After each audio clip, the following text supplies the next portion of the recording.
following quotation is an excerpt from Beyonce's song entitled Find Your Way Back. But you just gotta find your way back.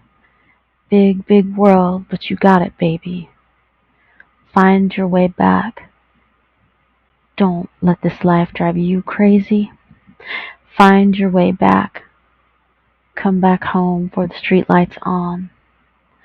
Find your way back. Find your way back.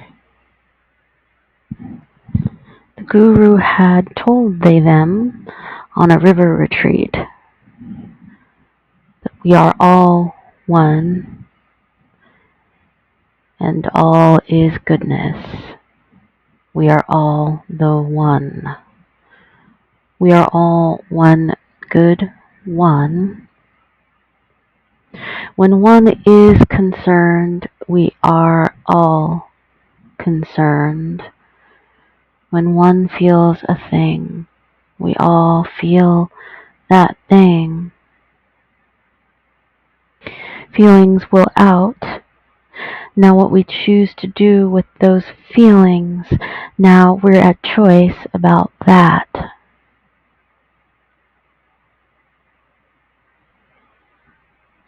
Somewhere down the line, once you get moving forward, the guru once said, you will see that you were worrying too much and that everything was always going to turn out just fine. Worrying is a misuse of the imagination. Our minds are brilliant and we will get to work with what's in front of us. But sometimes we need a little help with the tools. Why don't you turn your attention to trusting in the now and walking forward in that direction? The words were somewhere in they-them's consciousness, but they weren't coming quite through. They seemed to have been dropped in Lenny's lap, and she was doing her best to channel the frequency, unwittingly. She had found they-them outside, howling at the moon with their eyes, was trying to talk some sense into them.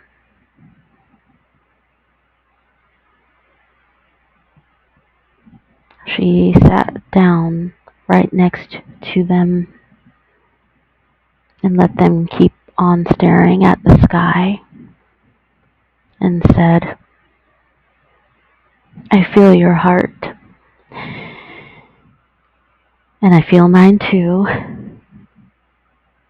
and I know we need to get this thing going, and we both have good reasons. So we can't say we're running out of time here. We're living in a timeless time. What we can say, my dearest friend, is that we are running into time. We're planting seeds and we need to keep watering. We want this to grow. You seem to be more and more despondent each day like Tyrone, and I can't quite get that frequency. They-them leaned in closer to her but didn't respond verbally. Lenny said, yes. I feel you, and my every interaction with you feels like you've been on this quest for more love and more life and more life force. And I've seen you making baby steps in that direction. But you're not a baby anymore. And we can help to mature some things, but that takes some moving forward. We don't have much adulting going on here. Professionally, okay, I understand it, but personally, this stasis, this zombie living, it's just not one bit helpful to anyone in this house.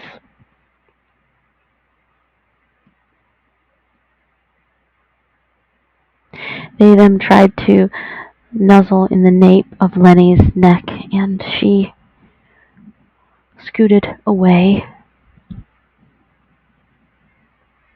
said no thank you, and kept talking.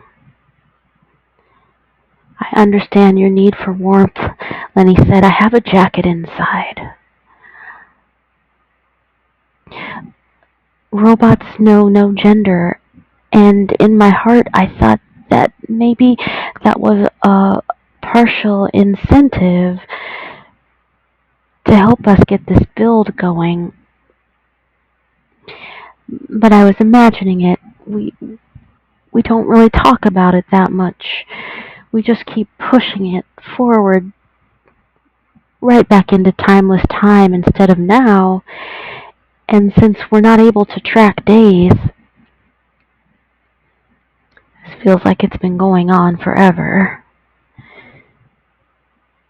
And it feels like you're not interested in getting this build going.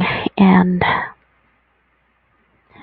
I can honestly say that's one of the main reasons I'm here. And I've been honest about that. You just don't seem very interested in anything. I'm interested in loving you, they them said. That's what I'm interested in. And learning how to love yourself, right? Lenny responded. The two need to coexist, and I don't think we even established this in the right order. The lessons are implied, they them answered. You know how hard I'm working on this. I don't, Lenny responded. You're not making any sense right now. You love me in your own way, and we established what those boundaries are. That's changeless until new agreements are made, and that's not a part of our agreement. Not a part of our agreement. No other agreements are ever implied. Now I get it, Lenny continued. Multiple traumas have taken place, and emotional disabilities, plural. Well, that's a serious matter.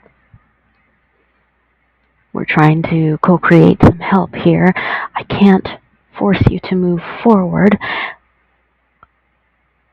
When we first connected, you were very strong-willed, and I just don't know what happened. You told me you felt feral, which didn't make much sense to me then. I just thought you were being dramatic. But I thank you for showing me it's how your inner child feels, and I understand. Asks, they them said. Questions, requests, needs, desires, wants. They just make problems. I don't want to make another problem. I don't want to build any more disappointments. I don't want to get the chop anymore. I don't want to be a bait for sadists. What? Lenny responded. Sadists? No, Lenny laughed. You're stuck. I only experienced Zoe for a short while. And we're not diagnosing anyone, but I did see narcissistic tendencies, and that might be a part of her recipe, but you don't know what I went through with her, they them said. Respectfully, Lenny responded, I don't need to know. I hear you. I know there is great pain here. What I also know is you have been strong enough to endure it, and that is why I thought you were building this robot. We haven't even decided or discussed if we're going to share it or co-own it, or I didn't give it much thought, they them said. I just threw myself in its direction, in the direction of life, Lenny responded encouragingly. Love, they then responded. I thought I wanted to build a sustainable love, and then I met you, and I don't know what I can do about this feeling. It feels more real than anything I can build. And I just don't know what I should do. Nothing, Lenny responded. Nothing? Nothing.